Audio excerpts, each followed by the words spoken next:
Okay, Programming 12, we are now going to be talking about colors. Our sketches so far have been full of shapes, but they're all gray and black and white. Let's add in some more shades of gray, black, and white, and also then start adding in all the colors so that we have some, nice variety to choose from. So to get started, I'll just remind you that well, maybe not every shape, but shapes in general have two sort of aspects to color. If I just run this simple sketch, it's just two squares. Notice that a square has an outline, which is called a stroke, and an inside color, which is called a fill. The default is for a black stroke and a white fill.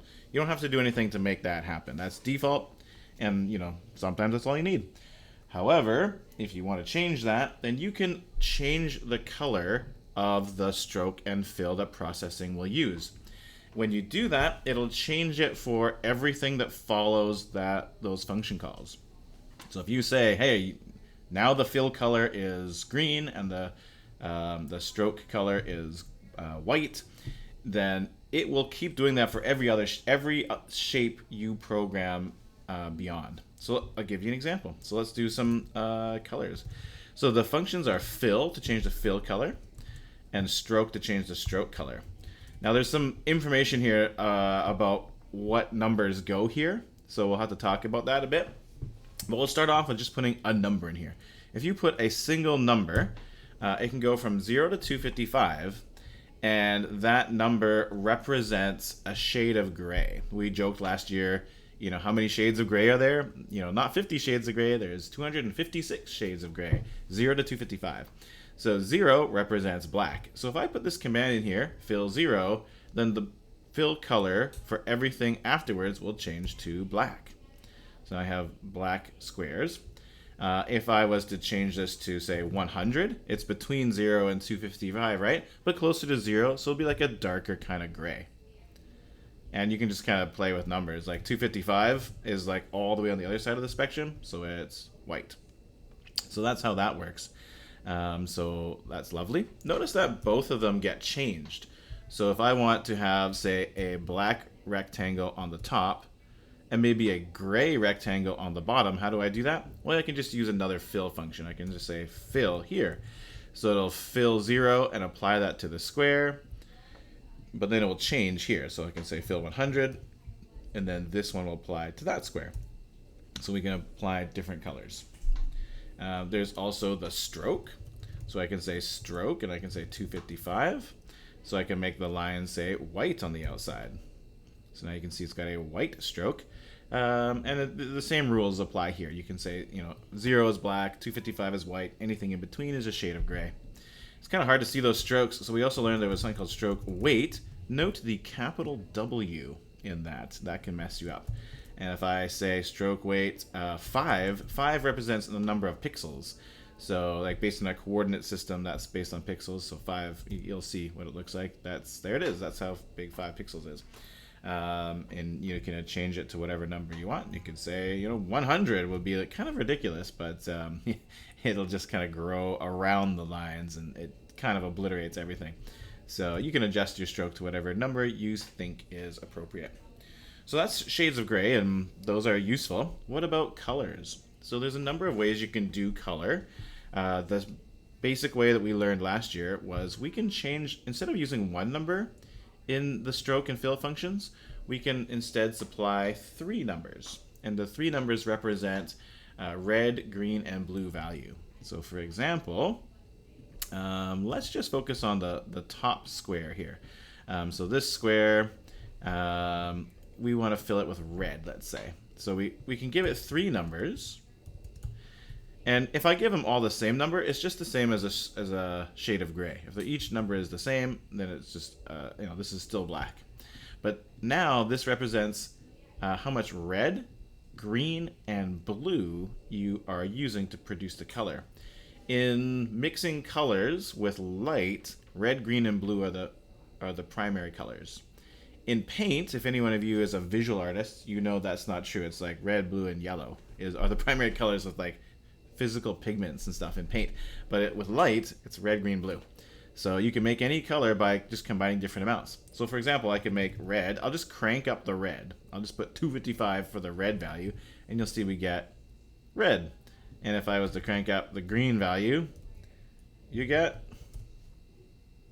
green. And I bet you know what happens if we crank up the blue value.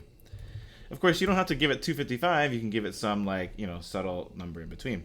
How would you get something like, well, I don't even know how to combine colors. I guess purple, for example.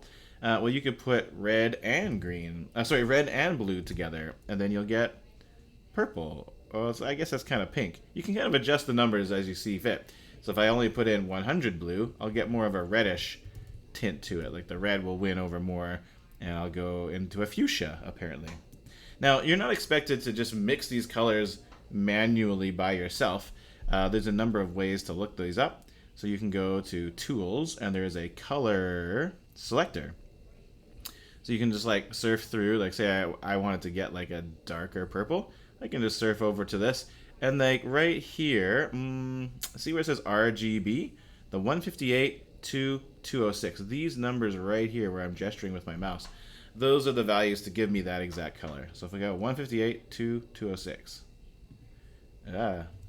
Oh yeah, this kind of just stays there. Oh, actually, that's kind of nice. I can click here, and then that menu doesn't go away. So actually, I love that. 158, I can still type with it, to 206.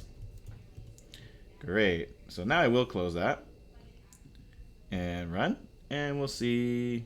Oh, there we go. See, now we got that color. So you can use that to find the right color for you, for whatever purpose you need.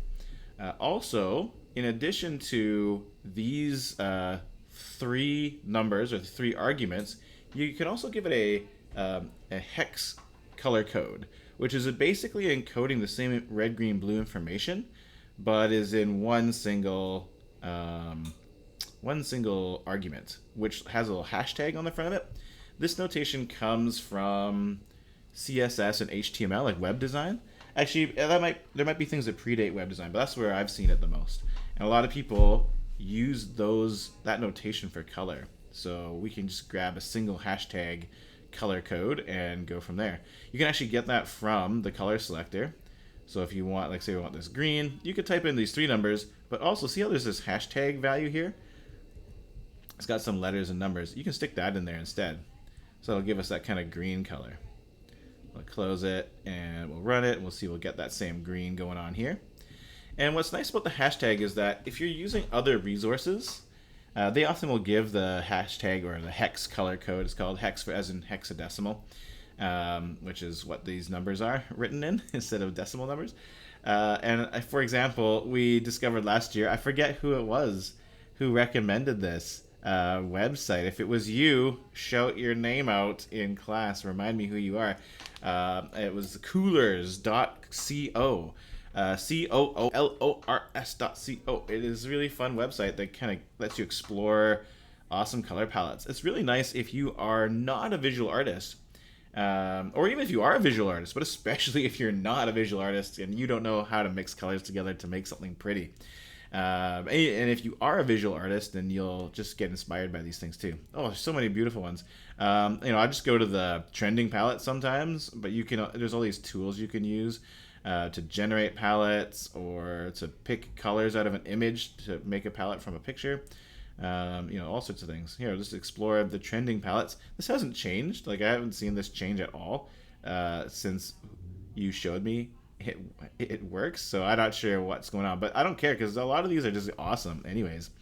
Like look at this bold, dark rainbow kind of thing going on here. So I'm just going to grab one of these colors. Say I wanted this kind of orangey color. So I can actually just click on it and it copies the color code straight over. And I can jump on over and let's say I want to make my other square with that color. I can just straight paste it in. It doesn't come along with the hashtag, so you have to type that in manually. And then, oh gosh, I'm doing something wrong there. And I get my, oh, please stop. Now I get my orange. Oh, it kind of reminds me of the Indian flag. But anyways, there is our sort of ways of representing color. There's actually a little bit more to this story. There's the HSB color mode and some other things, but this will get us going. And if you want to look up the topics like color mode to refresh your memory, feel free to go check that out or ask me in class about HSB color mode. Okay, thanks so much, everybody. I hope you're finding things are going smoothly for you.